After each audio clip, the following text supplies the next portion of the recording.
내가 외롭다고 느낀다는 것 자체는 이미 굉장히 정신건강에 어려움이 있다는 거지요. 혼자서 재밌게 잘 지낼 때는 외롭지 않아요. 그런데 내가 뭔가 힘들어졌어요. 스트레스 받아서 재밌는 게 하나도 없어요. 그러면은 그때는 누가 날 좀 위로해 줬으면 하면은 그때는 나를 위로해 줄 사람을 찾거든요. 그러니까 이미 문제가 있다는 뜻이죠. 외로운 것과 외로워 보이는 것의 차이는 무엇인가요? 사람들이 나한테 말 안 걸고요. 말 없으면 외롭다고 생각해요. 이런 경우가 있지요. 이제 아이들이 말이 많은 아이도 있고 말이 적은 아이도 있어요. 근데 걔가 별로 말하고 싶지 않은 거예요. 밖에서 사람들이랑. 그 엄마는 얘기하지 생각하죠. 애가 외로운가 보다. 그래서 덜커덕 동생을 갖다 얘한테 있으면 좋겠다 생각해서 동생을 갖다 이제 낳아서 둘이 키우게 하지요. 그러면 이제 그때부터 걔의 지옥이 시작되지요. 동생이 계속 자신의 사생활을 방해하거든요. 그래서 착하던 애가 동생도 피해 다니고 동생도 때리고 그러다가 이제 동생 때렸다고 엄마한테 야단 맞고 그러면서 이제 지옥이 열리는 거예요. 그러면서 생각해요. 옛날이 좋았는데. 엄마 착각이었던 거죠. 엄마는 그냥 아이는 엄마가 나를 더 예뻐해주고 시간을 더 많이 보내기를 갖다 원했던 거지 결코 동생을 원했던 게 아닌데요. 만약에 어떤 사람이 진짜 외롭다고 생각하는 거예요. 진짜 외롭다는 건 고통스러운 거거든요. 그 사람이 혼자 그렇게 오래 있을 수가 없어요. 어떤 사람이 혼자 그렇게 오래 있을 수 있다는 건요. 이것저것 혼자서 하면서 재밌을 때 혼자 있어서 오래 있을 수 있다는 거예요. 옆에서 보기에만 외로워 보이는 거지요. 왜냐? 결국은 외로워 보이는 거는 그 사람이 외로워 보이는 게 아니라요. 나는 저 사람이랑 얘기하고 싶은데 저 사람이 나랑 말 안 하고 자기 혼자 뭐 하고 있으니까 사실은 내가 외로운 거예요. 내가 심심하고. 그래서 보통은 진짜 외로운 사람은 그렇게 혼자 오래서 재밌게 보낼 수가 없어요. 그렇기 때문에 보통 당사자가 얘기하는 게 맞아요. 혼자 있고 괜찮아 보이는데 어때? 괜찮아? 그럼 괜찮은 거지. 외로운 게 아니에요. 그러나 반대로 어떤 사람이 맨날 밖에서 있고 그러니까 외롭지 않을 거라고 생각하거든요. 그러나 집에 가서 혼자 있으면 엄청 외로운 사람이 있지요. 그럼 그때부터 계속 SNS하고 전화하고 계속 그래요.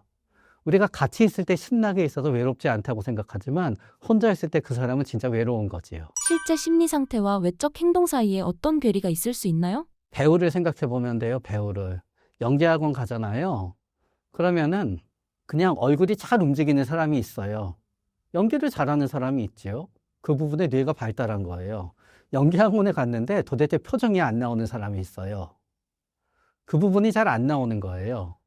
그래서 어떤 사람들은 나의 내적 감정에 비해서 너무 많은 표정이 나오는 사람들이 있어요. 그럼 주위에서 그러지요. 힘들어? 그럼 그 사람 얘기해요. 아니, 별로 안 힘든데? 근데 너 되게 힘들어 보여. 안 힘든데? 이러는 거예요.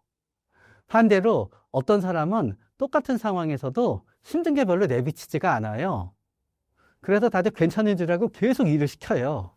그러다 나중에 막 못하게 안 나와요. 그럼 얘기해요. 아니, 왜 힘들다고 얘기 안 했어? 힘들다고 얘기했잖아요. 며칠 전에. 한번.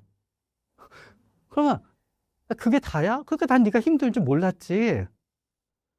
아니, 힘들다고 얘기했는데 왜 힘든지 몰라요. 안 힘들어 보였거든요. 그렇기 때문에 우리가 생각보다 그 내부의 감정과 외부의 그게 일치하지가 않아요. 생각보다 잘. 그래서 실제로 환자분을 뵙다가 보면은 진짜 겉으로 볼 땐 멀쩡해 보이시는데요. 이렇게 우울증 척도랑 불안 척도랑 하게 되면은 극심한 불안, 극심한 우울인 분들이 진짜 굉장히 많아요. 그러면 그분들한테 얘기 드리지요. 진짜 훌륭한 장점을 갖고 계시다고. 힘든데 힘들어 보이지 않아서. 그렇기 때문에 주위에서 다 믿음직하다고 생각할 거라고. 힘들어 죽겠다, 힘들어 죽겠다 하면 주위에서 싫어하거든요. 그런데 딱 하나 손해보실 때는 이렇게 마음의 어려움이 있거나 마음의 병이 있을 때는 옆에서 보기에 멀쩡해 보이기 때문에 진짜 억울하실 거라고. 그럼 주르륵 울고 그래요.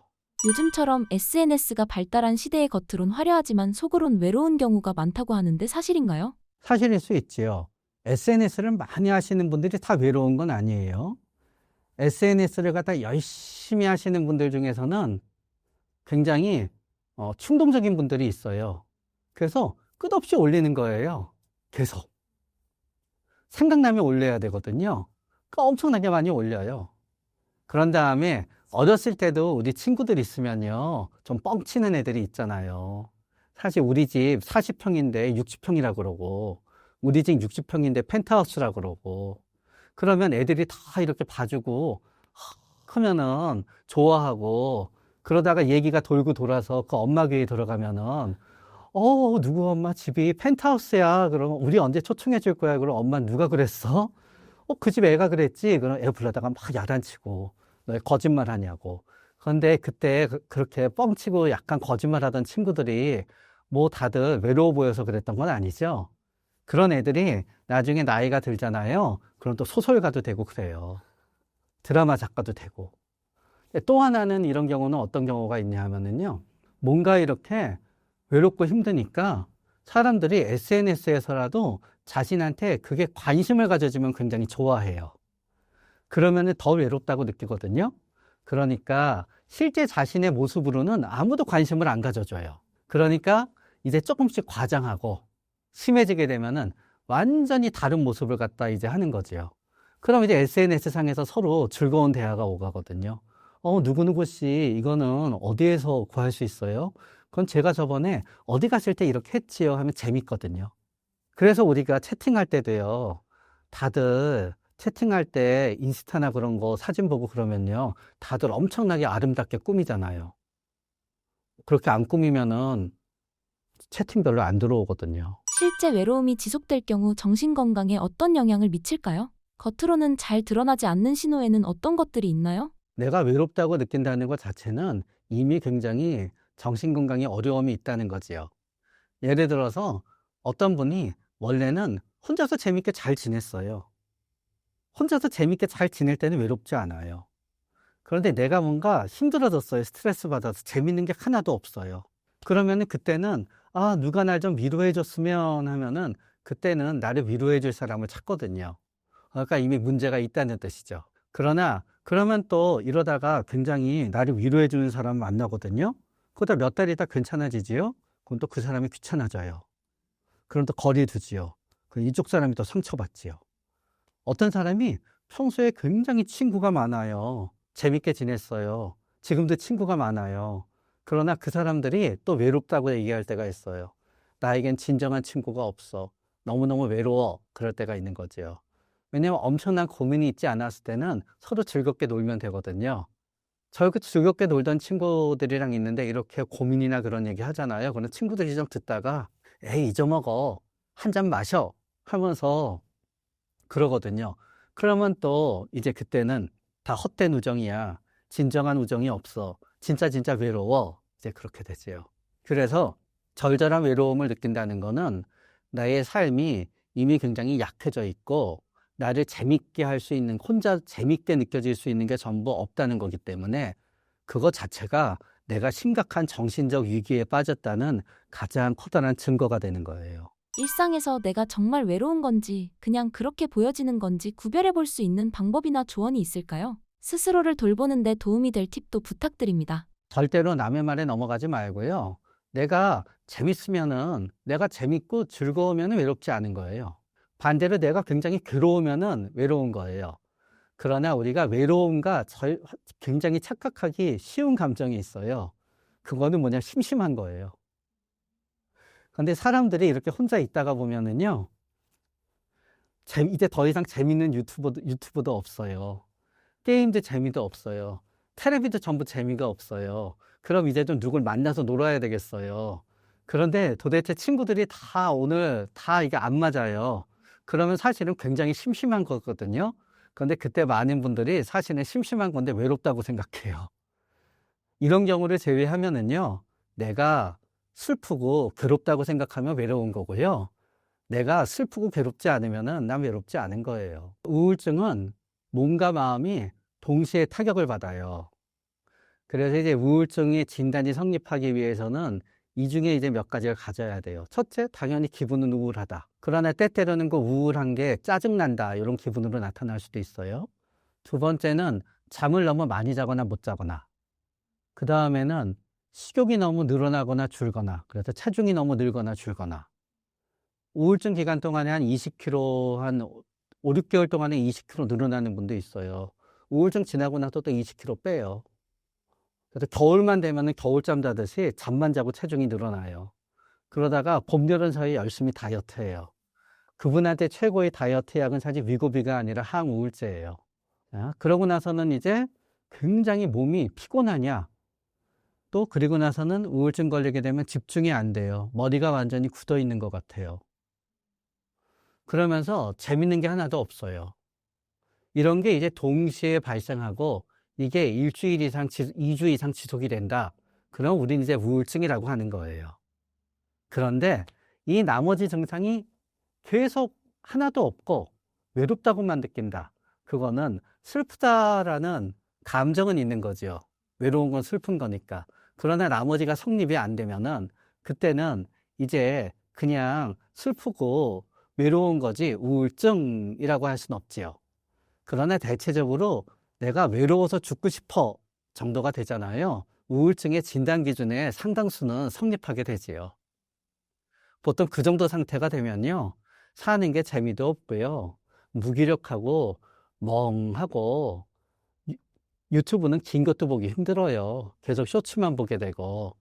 그러니까 대체적으로 진짜 죽고 싶을 정도의 절절한 외로움은 대체적으로 우울증 상태예요. 일단은 하고 싶은 건 하고요. 하기 싫은 건 안 하는 게 중요해요. 다들 뭐 이거 해라 저거 해라 하는데 그게 잘 되지가 않아요. 왜냐면 운동해라.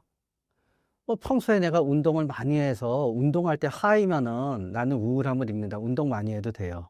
근데 평소에 우울증 걸리게 되면 몸이 더 피곤하고 움직일 수가 없거든요.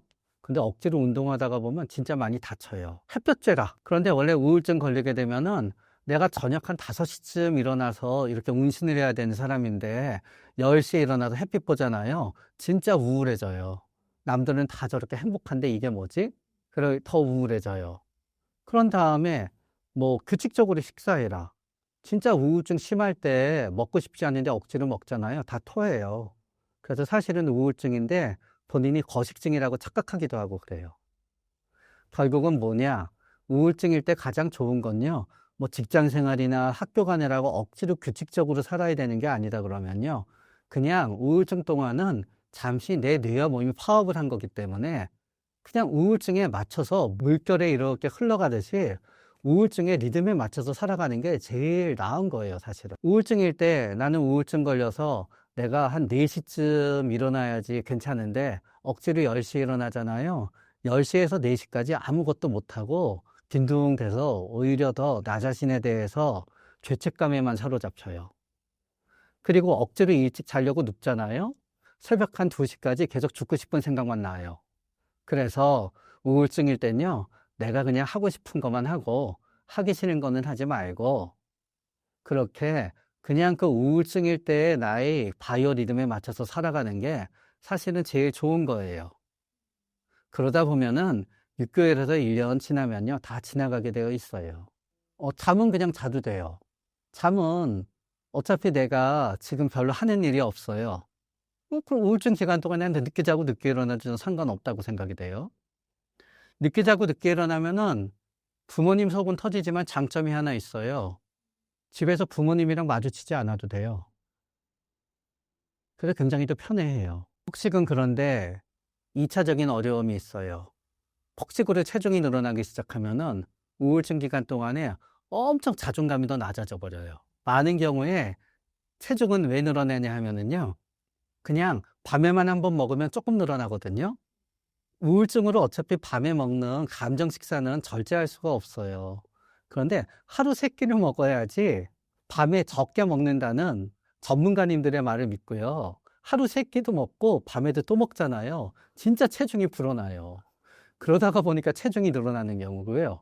또 굉장히 체중이 늘어나는 분들을 보다가 보면은 보통 하루 3끼 먹고 밤에 술을 먹고 또 안주를 먹고 결국 술을 먹기 때문에 술과 함께 가식을 하기 때문에 늘어나게 돼요. 그런데 폭식 자체는 내가 나중에 우울증이 끝나고 뺄 수 있을 정도다 그러면 괜찮을 수 있는데 문제는 그 폭식 자체가 우울증에 나쁜 영향을 주는 게 아니라 폭식으로 체중이 늘어나게 되면은 본인의 자존감이 너무너무 떨어지고 우울증이 나은 다음에 사회생활을 해야 되는데 본인의 체중이 정상이 될 때까지 밖에 나가는 게 너무 창피하기 때문에 사회생활을 안 하는 기간이 너무 길어짐으로 인해서 폭식은 2차 피해가 있게 돼요. 그렇기 때문에 폭식을 함에도 불구하고 체중이 많이 늘지 않는다? 저는 좀 내가 먹고 싶은 거 많이 먹어도 된다고 생각이 돼요.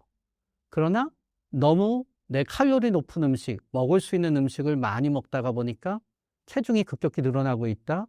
그로 인해서 나 자신이 스스로 내 몸뚱이를 봤을 때, 이건 사람이 아니야 하면서도 우울해진다? 그때는 체중을 관리하는 쪽이 저는 맞다고 생각이 돼요. 신사임당 구독자분들께 한마디 부탁드립니다. 신사임당 구독자 여러분들, 더운 여름 건강하게 잘 지내시기 바랍니다.